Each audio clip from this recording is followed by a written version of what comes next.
One thing I'm terrible at is pruning apple trees. So this is one of the worst designed trees ever.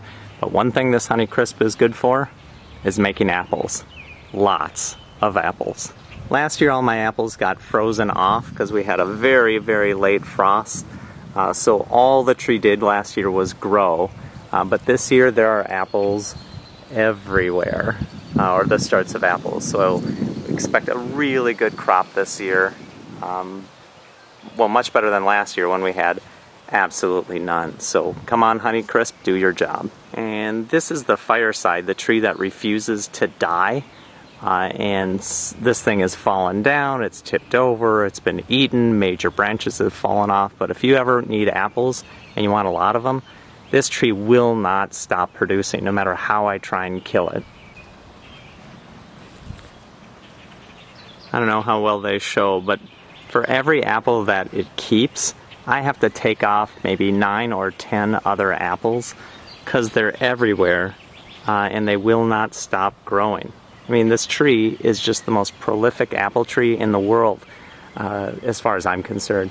It doesn't produce the best tasting apples, and they come in late in the year, long after I've eaten all my Honeycrisps.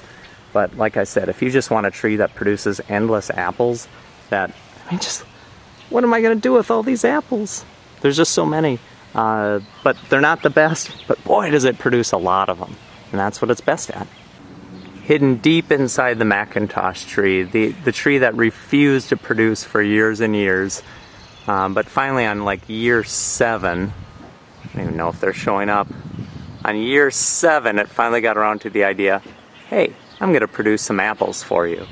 So there aren't many. Last year was the first year, and it only produced, there they are, it only produced 1 apple, and then a hailstorm knocked it off. But this year there's maybe a dozen, and hopefully it's the start of a beautiful relationship.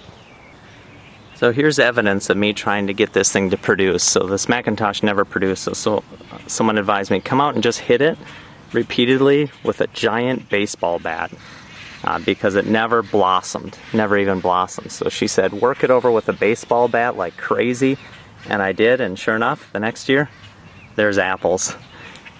Nearly killed the tree doing it, but we'll get apples.